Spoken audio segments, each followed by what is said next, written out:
Welcome back, everybody. Welcome back to the Canyon. Welcome back to a very impromptu quick view because I had no intention of doing it. And then once again, as these things happen, I'm scrolling Amazon because it's easy. I have a multi-monitor set up for my computer, so I can be watching SAS Rogue Heroes on one screen and scrolling Amazon for stuff I don't need on the other. Blue Sky High, can we please? You did this in practice. You did this, and now we're just trying to do this, and it's relevant. It's relevant. He is the test rig for a reason. There we go. He is the test rig for a reason. Is that too much flex? Are we like Reddit level flex here? It kind of looks like it. What this is about is he is currently fitted with. Yep, we'll let you help. We'll let you take it off. Flash Hobby 3530, 1700 kV. There it is, twirling away up top. And as you'll notice, none of the little issues that he was having during the Wheel and Wednesday. It was indeed stuck rotor protection in the Rhino. That's all I did. I plugged it in. I set it to 1700 kV. I turned off stuck rotor protection, and he has not had a problem since. You can get him loaded up, and he just pushes out of frame and through. Here he comes. He wants to give you a better look at the motor. There we go. Twirling away.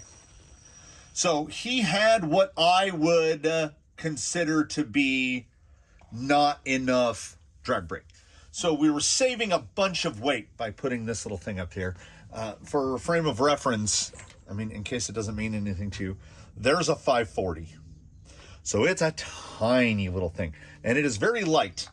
But what it doesn't do is it doesn't really have a torque profile that works for me. This motor works in misdirection, no problem. I have no complaints with it whatsoever in that rig on that platform. This is a completely different thing. So again, scrolling through Amazon, our second purchase from 9iMod. This is their bigger one. This is a 3542 Outrunner in 1400 kV. And I'm hoping that this guy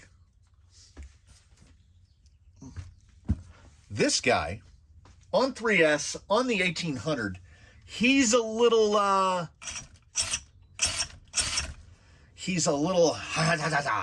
so I'm hoping that dropping down 300 kV will help me with wheel speed. I think he has too much, and I will get some flexibility in the gearing also. It gives me an opportunity to test out these 9iMod crawler motors, which I think are still economical. Very economical when you take into account that 3mm shaft, and look, it's got a flat on it. Like, I mean, it says crawler on it. So they have taken some other form of Outrunner motor and made it crawler specific for our purposes. Whereas this gentleman right here, this is a drone. It is a true drone motor. It comes with a 5mm shaft with no flats, so you have to machine it down. And I actually machined this one down to 3mm to get a pinion to fit. So there will be little tests like this. Like that's pretty slow. Trying to watch that double hole. That's under 60 RPM for sure. It takes a good second for it to go all the way around, and yet it just keeps building up speed. Like, that's got some wheel speed. So before we go all in, because to get the motor out, I have to take this brace out. And to get to the brace, the shock holes cover it. These are problems of my own creation. So there's quite a bit of disassembly to get the motor out, and then the way the motor mount plate works. And then we don't have any bullets on it yet. And these are significantly longer, which is nice. In general, I would like a longer wire. So plus point there, plus point for a machine flat. Now, these are like $18, and this was around 40. Which is still inexpensive, and it's got a threaded on this end. I don't know, we could put like a little fan or something that twirls. So I think we would be remiss if we didn't take this out and just do a couple little basic, like when I do the start of a tire test, I want to establish a fresh memory in my mind of this guy on the 1700 kV. So Slick Rock and the part right next to Slick Rock, and maybe a little bit at Dry Bone Valley to get an idea of the torque profile of this. A little bit look at head down, tail down, drag brake. A little bit of look at that, because according to the spec sheets, I want to say that motor is like 400 watts, and I want to say this one's like 1300. So according to at least the spec sheet, this should be 3 times as powerful, which should mean significantly more torque, which means good. But baseline, solder it up, mount it, do it again. Yes, on the wheel back here, the memories were definitely freshing. It is too much top end, not enough bottom end. This has nothing to do with the motor. It's a 1700 kV, so it's in its nature. It's really quick, probably high 5s, just below 6 miles an hour wide open, and that is too much. The low roll is fine, and we don't get any torque stall when breaching onto the obstacle. The low speed control is pretty good, but I feel like I'm having to maintain a real, very super consistent trigger feel here. This is definitely first world problems here, because what I'm complaining about is a level of control that most people's setups couldn't get here. I shouldn't say most people, many setups can't get to where this is. And I'm so spoiled that I want better than that, because that performance was fantastic. If memory serves, there's the creep, and it's not bad. I mean, Robo Kitty is on a Castle 1415 and has more back roll than that with more gear reduction. But I am a big fan of the electronic anchor, so when I get into that position, I just want that to stop. I want it to be, and the way a Rhino works is there's no position on the trigger where I can hold this and make it stay. As soon as I touch the trigger, it starts moving forward. So, I mean, the low speed control is very good. Suspension issues are what plague Blue Sky High the most, because he is sky high. See a little tendency to poke that wheel up high. Let's do I could have been using rear steer, but my brain's not working well enough. Now, oddly, I don't think we could argue that the drag brake is better nose down, which it's nose heavy. I guess this is a peculiarity of the drivetrain. There we go, we can get it to cut loose. But it's definitely rolling slower. It has more drag brake nose down than it does tail down, which is weird. We spend a lot of our time if anything, I would say optimally, you would want that reversed, because that way for descending, it will kind of smooth your descent out a little bit. But for ascending, like for repositioning, you want the drag brake to just hold you steady, like you're bolted down. So again, no problems with the stalling. It was just stuck rotor protection. So anyone who already has a Rhino on order from AliExpress, nothing to worry about. Or anyone who currently watching this has a Rhino on order, nothing to worry about. This is just a very small motor, and I've kind of come to the conclusion that unless your rig is in that like 5 pound, I would say very low, under 5.5 pounds for sure, and lighter, I think a 3530 is too small. Now, it also illustrates that they're not all created equal, because while it is being fed 4S, I would say that the the Yellow Jacket, the Three Brothers RC Yellow Jacket, which is a 3523 and tiny, and 2100 kV, has more drag brake than this. It's smoother, and it is a bit more clampy. It doesn't quite bring it to a stop, but that Phoenix being very light at, what was it, 6.3 pounds, still pretty heavy for a motor that's less than an inch long. So Outrunners do remarkably well. And this motor, like I say, I can't fault the smoothness.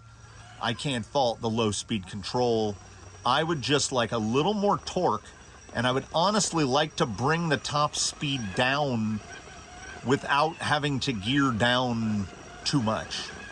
If I recall correctly, he has quite a small pinion in there now. He might run in 11, and it's not something that I can just pop in and change because, again, in the peculiarity of the MST gearbox, he uses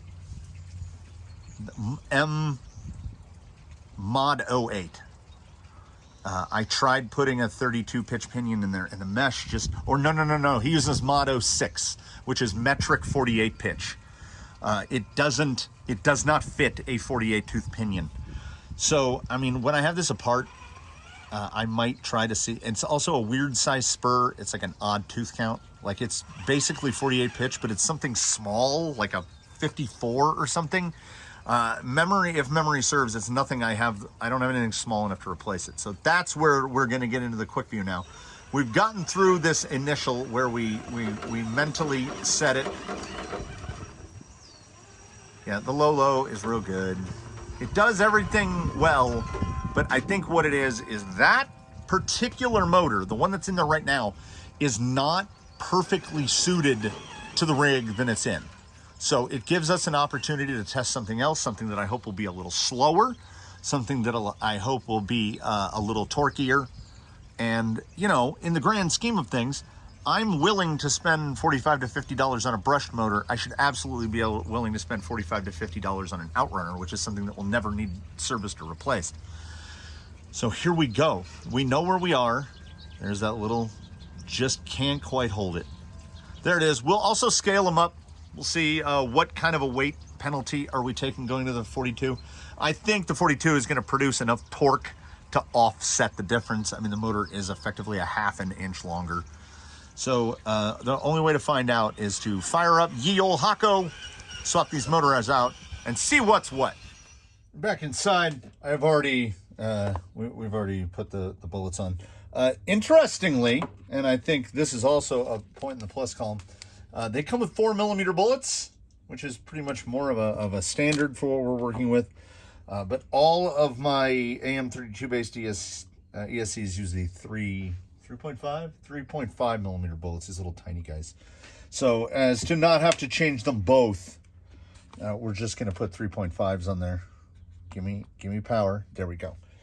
Because I did say that we were going to weigh these to see what kind of a gram penalty I'll be taking.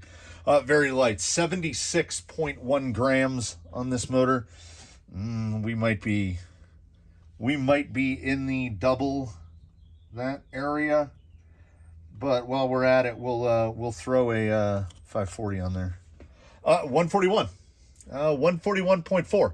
So it is literally twice as expensive. I mean, it's twice as expensive. It's twice as heavy, but it is about,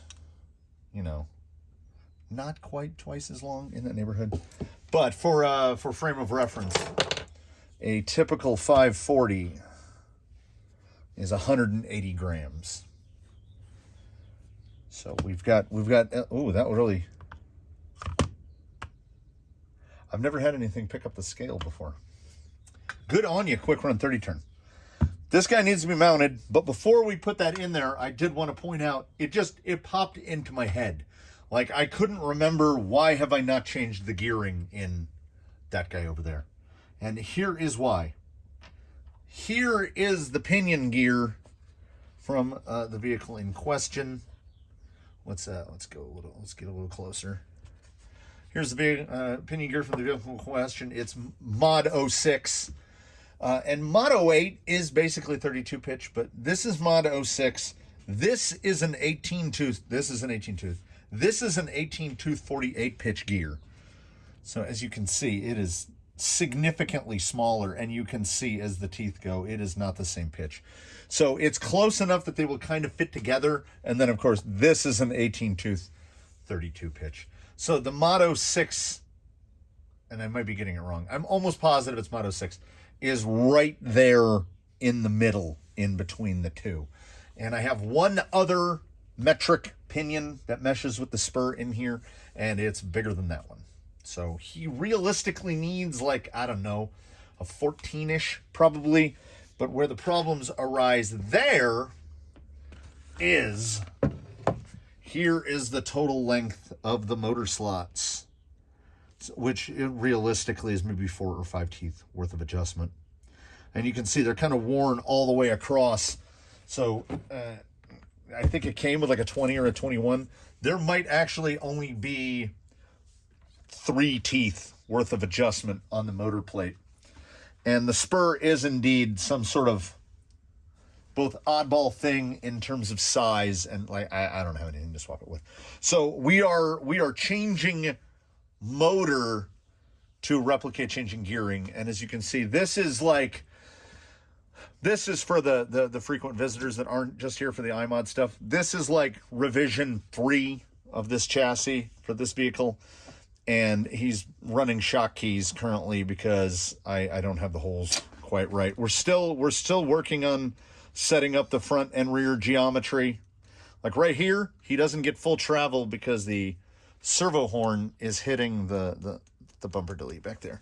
So what I really should do is just put a rod back there. I don't think it would hit a rod. No. Anyway. I am going to get the motor installed, wired up, geared up, and I am indeed, we're not going to bother to show it, but I am going to put it into the programmer and set this guy up for a 1400 kV. We got to give it all the advantages that the little baby motor coming out had.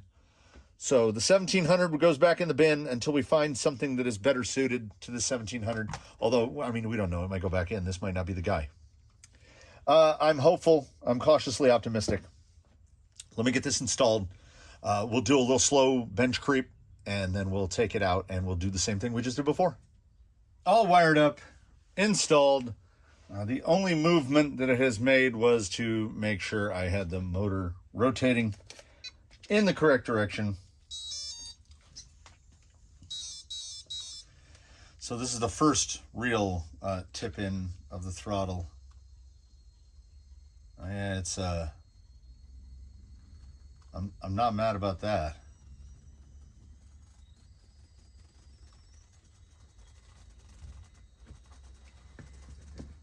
Yeah, you can get that. You can get your wheel speed right down.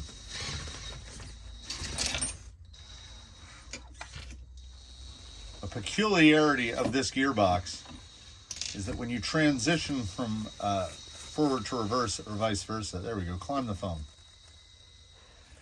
It takes a few seconds, like if you watch the very end bell there, when I go into reverse, I think it's about 4 or 5 revolutions on the motor before we start working. So let's load it up in reverse, and now let's see. Let's say 1, 2, 3.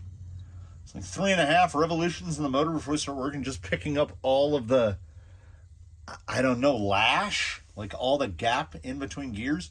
It's very odd, and I think that might actually contribute to some motors having an inability to really clamp that drag brake down. But this thing does feel really smooth. I mean, as it should at a 1400. I tend to trend towards lower kV than most. The highest kV Outrunner I'm running in anything is 1700.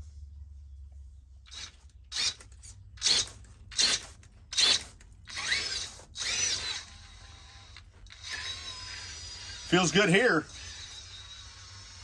But what really matters is how it feels out there. If I get a little chatterier than usual, I drink a big old sweet tea with lunch, and I usually don't do sweet tea. I'm an unsweetened tea guy. I don't drink tea past like 4 p.m., so luckily it's still early in the afternoon. But man, My stuff they don't warn you about aging. And I'll warn you, although none of my audience is young enough to worry about this. You never stop getting pimples. Every once in a while you'll wake up in the morning and you have a pimple, which is amazing at my age. The caffeine thing. Oh God, they never warned me about the caffeine thing. Nobody ever warned me about, like, I never wore gloves for anything. And then all of a sudden, like, if I do stain or paint or anything, the concrete, like my fingers will split open. It just sucks all the moisture out of my hands, like I'm desiccated. And then, but nothing is worse than the caffeine.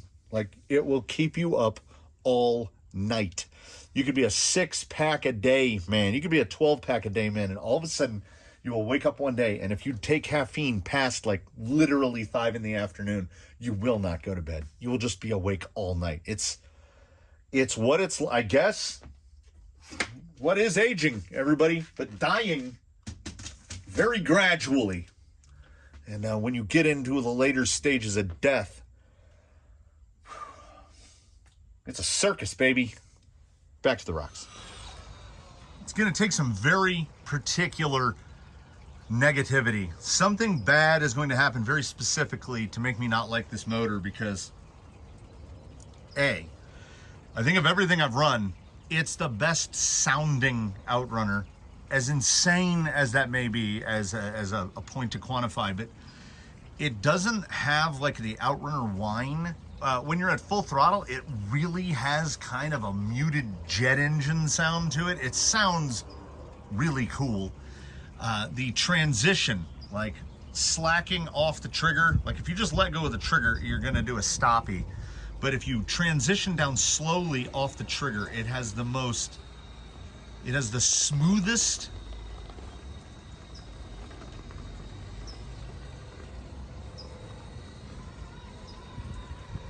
I don't want to say that I'm so rooty tooty that I can feel that torque difference, but I can feel the torque difference. And by that I mean I can feel how much less trigger input I'm giving it to perform the same action. Obviously, as we see here, let's get into a slippy spot, right? I said slippy spot. Right there. If you can hold the three, I feel like there is a almost imperceptible little rolly.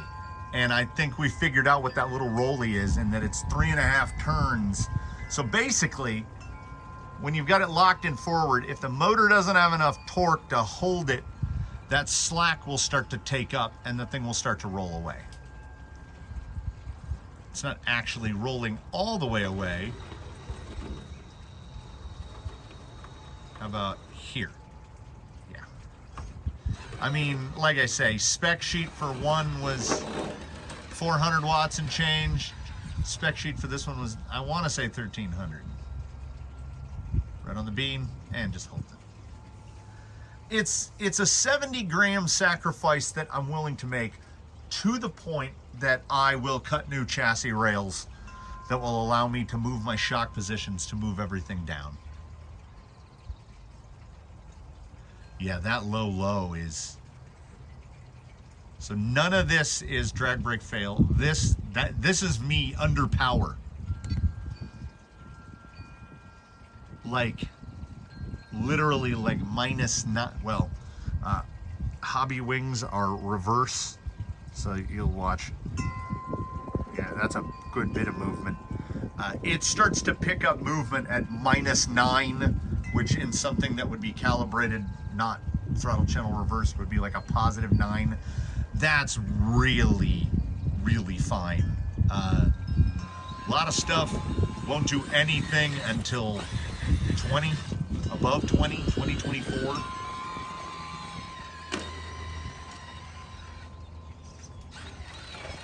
Spinning around.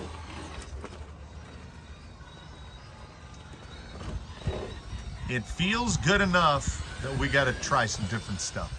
So before we head up rock, let's see if the mic can isolate over the wind.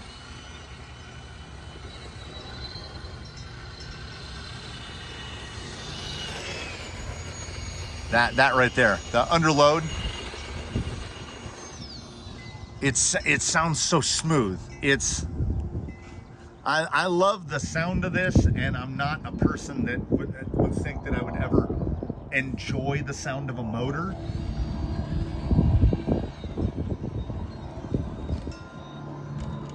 Here. Oh, you can go so slow.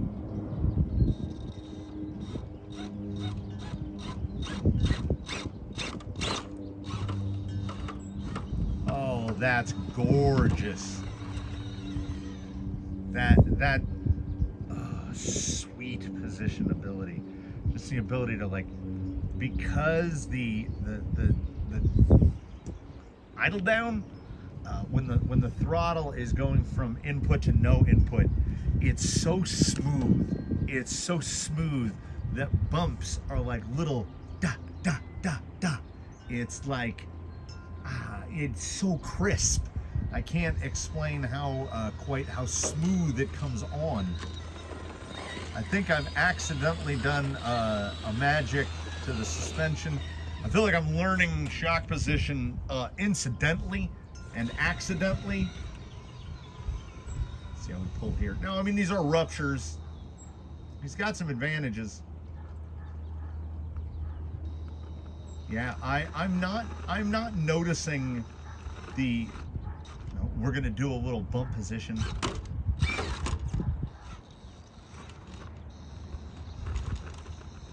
Try to notch it in. Four-wheel steer right here. Get it up on that edge. Get it right there. Right there. No, I cut it back. Yeah, this is it's very strange. Very strange. It's almost counter to what I had initially anticipated. I thought we were going to get more. Let's try this dumbness.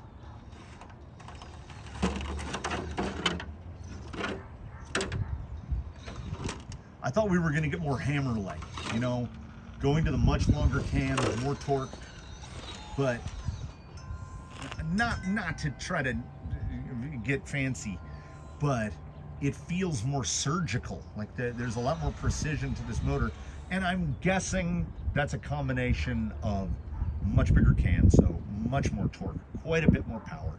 The lower KV is giving me an adjustability that is much more suited to this. Blue Sky High used to run a Legacy Fusion 1800 kV. It occurs to me now that was way too hot. It should have been on a 1200 from the very beginning, because this 1400 feels fantastic. And because it's an Outrunner, and because we can do this, how good is that? This motor feels really good. It feels good to the point where my brain is like, you know what you should do? You should get another one.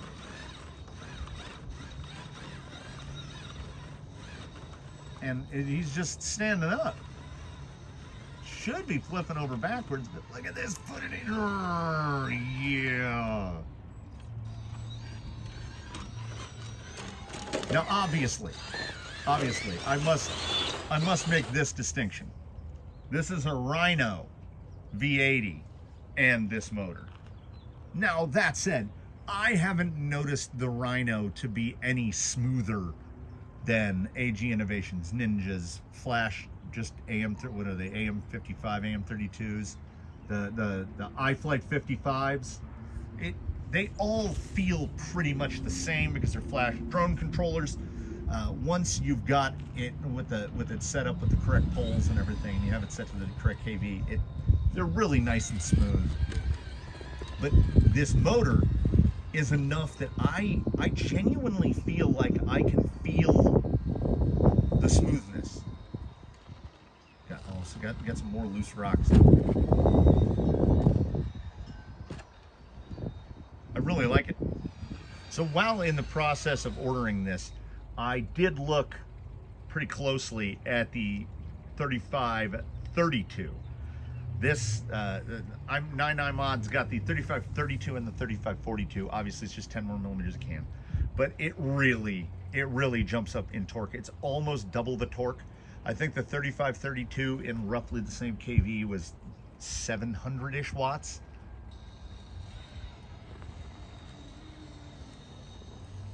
This is a line he ordinarily cannot do because he's getting shuttle sided. Let's try to force it back.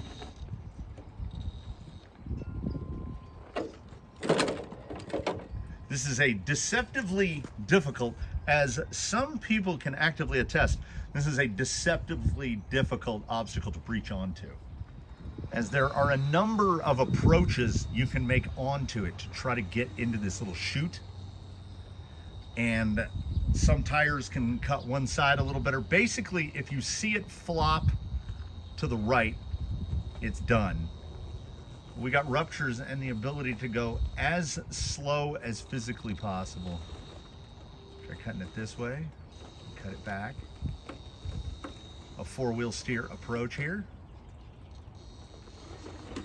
Yeah, I cut the steering. Okay, let's try go back and around this way. Cut back, cut back. Yeah, that's the word. I would call this motor surgical. It in the 1400. I don't know. I can't speak to the others. This is the only one I have for now. It's really good. It's really good. I really like it a lot. I believe it is 2S, 3S only. So definitely take that into consideration. But this combo, a Rhino V80 is about 70 bucks. Motor is 40 to 50. It depends. It's Amazon. So you're looking at 110, 120 for the full thing. Still coming in under a Fusion Pro. So to try to head off the comments below, would you choose this over a Fusion Pro? Well, for this application, I would. I would not trade this for a Fusion Pro in this vehicle. I mean, you saw where the motor is. And a Fusion Pro puts a lot of chunk up high up there. Now, that chunk is perfect in things like a Phoenix because it puts all that chunk real low, right on the center line. You can actually use that weight. It's sprung, but it's not hurting you that bad. Now, let's see how he comes off. I can try to modulate this down, but I couldn't. Let me explain why I fell off that real quick.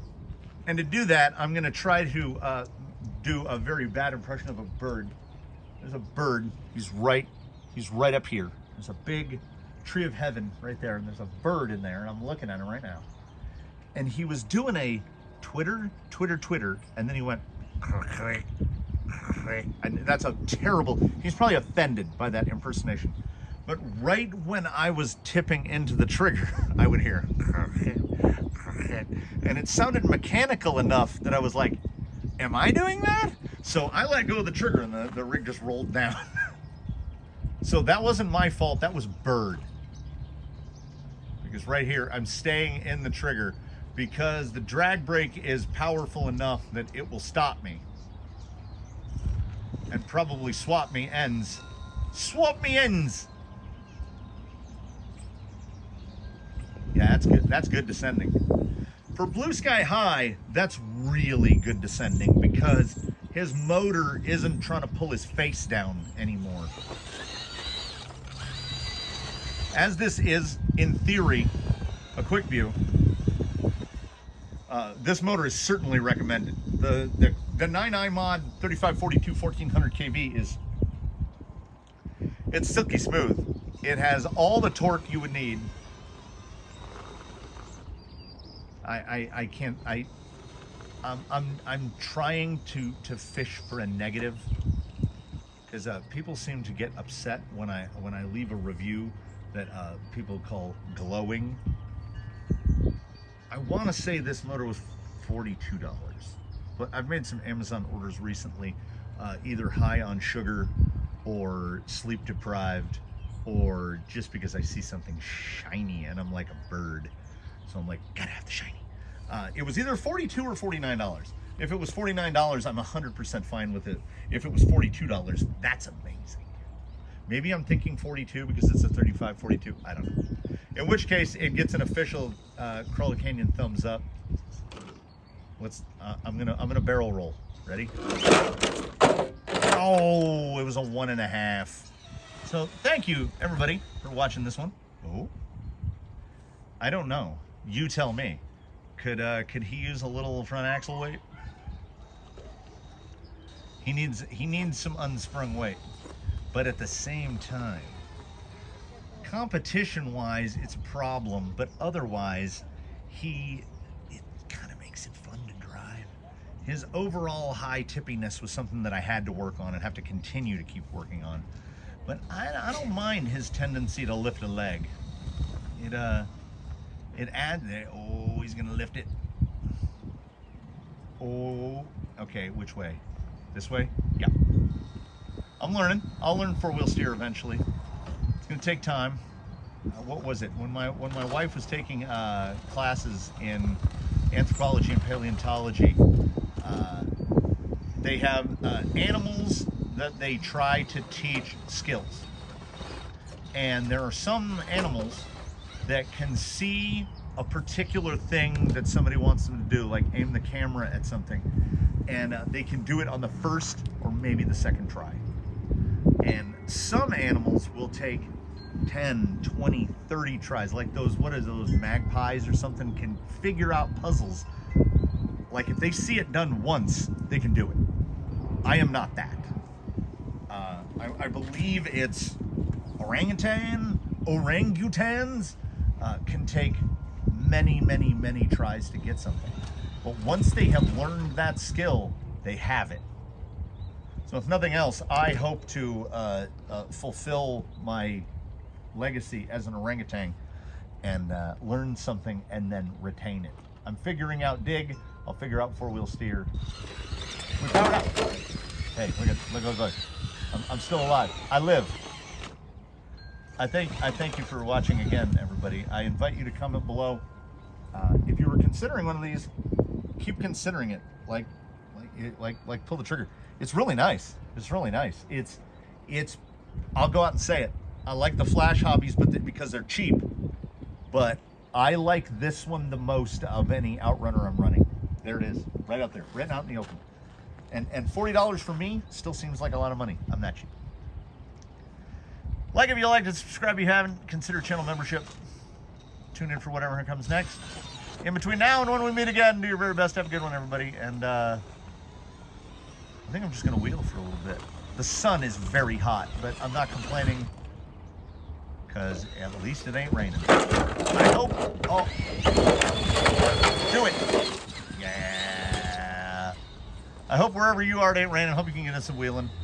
If you're considering an Outrunner, Rhino plus this motor is not a bad place to, and I was going to say start, but finish. If you buy a Rhino and this and put it in a rig, you'll be like, yep, I'm good. This might be my recommendation for if somebody's like, oh, I want to do an Outrunner setup and something. A Rhino and this 9.9 mod 1400 is really nice. So I think I've lauded it enough here in the closing. I don't make any money off of this except about, I don't know, if you bought one of these on Amazon, I make like 24 cents. If you click the affiliate link and buy one of these, I make like 24 cents. So it's not enough for me to talk something up. If you hear me lauding something and then like making thumbs downs off in the corner like here, boo, then you'll know I got paid a lot to say it was really good. No, I have integrity. No, nobody paid me for this. I paid for this with my own money to put in my own rings. So if I am gushing about something, it's because it's that good. If I recommend something, it's because I would not only buy it myself, but buy it again. And you can take my word on that as my guarantee. Boy, this might set the record for the Crawler Canyon outro. I've been going for what has to be 5 minutes. So before it turns into a game of how long can I go, well, let's see if we can back down Daphne's. I don't think I'm lined up right. What is that? So we either make it or we fall. I will see you in the next one. We fell. Tune in next time, everybody. We look forward to seeing you again.